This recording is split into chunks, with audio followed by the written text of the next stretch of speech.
গণতন্ত্র দিয়ে ইসলাম প্রতিষ্ঠা করা সম্ভব কিনা এই বিষয়ে প্রশ্ন করেছেন। আপনারা সম্ভবত খেলাফত চান না।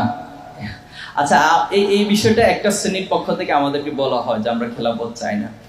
আমরা আমাদের কোথায় বলেছি? একটা বক্তব্য দেখান। আমাদের তো অনেক বক্তব্য আছে, ইউটিউবে আছে, বিভিন্ন সোশ্যাল মিডিয়াতে। একটা লাইন দেখান যে আমরা বলেছি যে আমরা কোনোদিন কোথাও খেলাফত চাই না, অথবা আমাদের কোনো পাবলিকেশনে এটা বলা আছে যে একটা লাইন পাওয়া গেছে খেলাফত চাই না। এখন খেলাফতের পরিধি তো আমাকে বুঝতে হবে। খেলাফতটা কিভাবে এসেছিল পৃথিবীতে, কিভাবে সেটা কন্টিনিউ করেছে, এরপর কেন আজকে এটা ডাউনে চলে গেছে, এটার পজিশনটা এখন কোথায়, এটাকে কোথায় নিয়ে যেতে হবে, এই বিষয়গুলো একটু ডিপলি অবজারভেশনের প্রয়োজন। এখন গণতন্ত্র যে প্রক্রিয়া বাংলাদেশে রয়েছে, বাংলাদেশের রাষ্ট্রীয় মূলনীতির মধ্যেই সমস্যা রয়েছে। আমি এটা এর আগেও কোথাও একটা বলেছিলাম। দেখেন, একটা রাষ্ট্রের সংবিধানে মূলনীতি 4টা বিষয় বলা হয়েছে: গণতন্ত্র, সমাজতন্ত্র, এরপরে বলা হয়েছে কি ধর্মনিরপেক্ষ মতবাদ, জাতীয়তাবাদ। একটার সাথে কন্ট্রাডিক্ট করে, ঐতিহাসিকভাবে একটা মতবাদের সাথে সবসময় দান্দিকতার মধ্যে ছিল এবং কনফ্লিক্ট করেছে। গণতন্ত্র, সমাজতন্ত্র একটার মুখোমুখি অবস্থানে দাঁড়িয়ে থাকে। আবার যখন জাতীয়তাবাদ, ধর্মনিরপেক্ষতা বলতেছেন, এটা একটার সাথে কন্ট্রাডিক্ট করে। এখন এই সবগুলো কন্ট্রাডিক্টরি ইস্যুকে আপনি এক জায়গায় এসে একটা রাষ্ট্রের মূলনীতি হিসেবে দাঁড় করিয়েছেন। এখানে কোনো কিছু আসলে তার প্রপারলি কাজ করবে না। এটাই খুব স্বাভাবিক, এটাই খুব সাইন্টিফিক, এবং এটাই হয়েছে।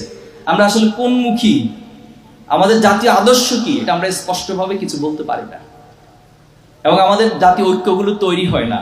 এক একজন এক এক দিকে একটা ডাইভার্স মোডে সবসময় থাকে। মানুষের মতের ভিন্নতা থাকতে পারে। একটা ইস্যু যখন আসবে, আপনি একটা মত দিবেন, উনি একটা মত দিবে, আরেকজন আরেকটা মত দিবে, কিন্তু দিন শেষে তো অন্তত সবাই কিছু ইস্যুতে ঐক্যবদ্ধ হইতে হয়, নাহলে তো একটা সমাজ চলতে পারে না, একটা রাষ্ট্র চলতে পারে না। কিন্তু আমরা ঐতিহাসিকভাবে সবসময় কন্ট্রাডিক্টরি একটা জায়গা থেকেই এই রাষ্ট্র পরিচালনা হচ্ছে।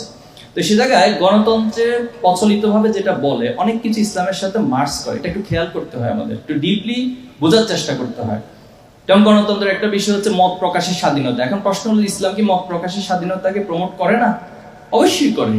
ইসলাম যেটা বলেছে, ওয়াশাবিরহুম ফিল আমর ফাইজা আযামতা ফাতাওয়াক্কাল আলাল্লাহ, যে কোনো একটা কাজ করতে গেলে তুমি সবার সাথে পরামর্শ করো। আল্লাহ রাসূলুল্লাহ সাল্লাল্লাহু আলাইহি ওয়াসাল্লামকে আপনি পাবেন, তিনি সবসময় পরামর্শ ভিত্তিক ভাবে কাজ করার চেষ্টা করতেন। সাহাবা আজমাইনদের সাথে কাজ করতেন, পরামর্শ করতেন। এখন দেখেন, আল্লাহ রাসূলুল্লাহ সাল্লাল্লাহু আলাইহি ওয়াসাল্লামের যখন ওফাত হলো, তিনি যখন ইন্তেকাল করলেন, তখন খলিফা হিসেবে আবু বকরকে সবাই নেতা হিসেবে নির্বাচিত করলো। এখন বিষয়টা কি এমন ছিল, আবু বকর নিজে এসে বলছে যে আমি সবার নেতা হতে চাই? এমন বলেন নাই। তাহলে কিভাবে করা হয়েছে? সেখানে কি বাংলাদেশের মতো এভাবে করে ভোটিং সিস্টেম ছিল? ভোটিং সিস্টেম ছিল না, তবে সবার মতগুলোকে একসাথে করে পরামর্শ ভিত্তিক করে তারা সিদ্ধান্তগুলো নিয়েছিল। এখন একটা সমাজে আপনি একটা আদর্শ প্রতিষ্ঠা করবেন, কিন্তু সেই সমাজের কেউ সে আদর্শকে গ্রহণ করতে চায় না, তাহলে আপনি কি সেখানে সে আদর্শকে চাপিয়ে দিতে পারবেন? পারবেন না।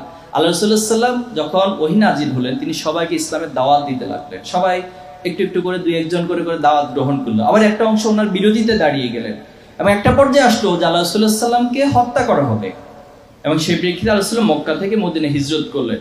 দেখুন, যদি আগেই এখানকার মক্কার অধিকাংশ মানুষগুলো আল্লাহ রাসূলুল্লাহ সাল্লাল্লাহু আলাইহি ওয়াসাল্লামের দাওয়াতকে গ্রহণ করে নিত, তাহলে তো আল্লাহ রাসূলুল্লাহ সাল্লাল্লাহু আলাইহি ওয়াসাল্লামকে মক্কা থেকে মদিনায় হিজরত করার প্রয়োজন হতো না।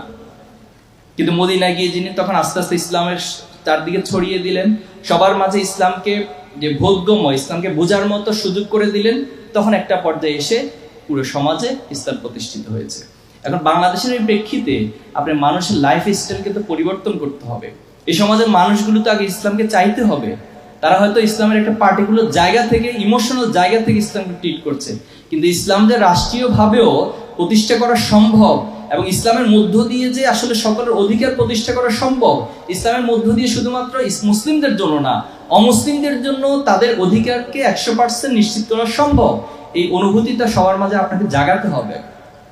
সেই জায়গাটা তো সবার মাঝে প্রতিষ্ঠা করতে হবে। দেন সকলের ঐক্যমতের ভিত্তিতেই সেখানে ইসলাম প্রতিষ্ঠা হতো। এই জন্য আমাদের জায়গা থেকে কথা হচ্ছে, গণতন্ত্রের মধ্য দিয়ে মানুষের যে মত প্রকাশের স্বাধীনতা, সকলের সাথে পরামর্শের ভিত্তিতে যে বিষয়গুলো, এগুলো ইসলামের সাথে মার্চ করতে হবে। গণতন্ত্র একটা জায়গায় যে তারা জনগণই সকল ক্ষমতার উৎস, এখানে কিছুটা কন্ট্রাডিক্ট রয়েছে। সকল ক্ষমতার উৎস কে? আল্লাহ তাআলা। আর মানুষ হচ্ছে আল্লাহর প্রতিনিধি হিসেবে, আল্লাহ যতটুকু ক্ষমতা তাকে দেন, তিনি ততটুকু অ্যাপ্লাই করতে পারবেন। তো এই বিষয়গুলো নিয়ে একাডেমিকলি ডিসকাশনের বিষয় রয়েছে, আরো অনেক ব্রড লেভেল থেকে ডিসকাশনের বিষয় রয়েছে। বাট আমরা এতটুকু বলবো, আল্লাহর সার্বভৌমত্বের বিষয়ে যে জায়গায় প্রশ্ন রয়েছে গণতন্ত্রের, সেটার সাথে আমরা একমত নই, বাট যে বিষয়গুলো ইসলামের সাথে সঙ্গতিপূর্ণ রয়েছে সেই বিষয়গুলোর সাথে আমরা একমত। আসলে এখন যে গ্লোবাল ভিলেজের যুগে আমরা বসবাস করছি, এখানে একটা মানুষ শুধুমাত্র কোনো একটা পাড়ার নয়, তিনি শুধুমাত্র কোনো একটা অঞ্চলের নয়, কোনো একটা দেশের নয়, তিনি এখন ওয়ার্ল্ড যে ভিলেজ সেটার একটা নাগরিক হিসেবেই জীবন পরিচালনা করে থাকেন। তো সে জায়গা থেকে বাংলাদেশে যে ফিলিস্তিনের ইস্যু হয় আমরা সেটা নিয়ে কাজ করি।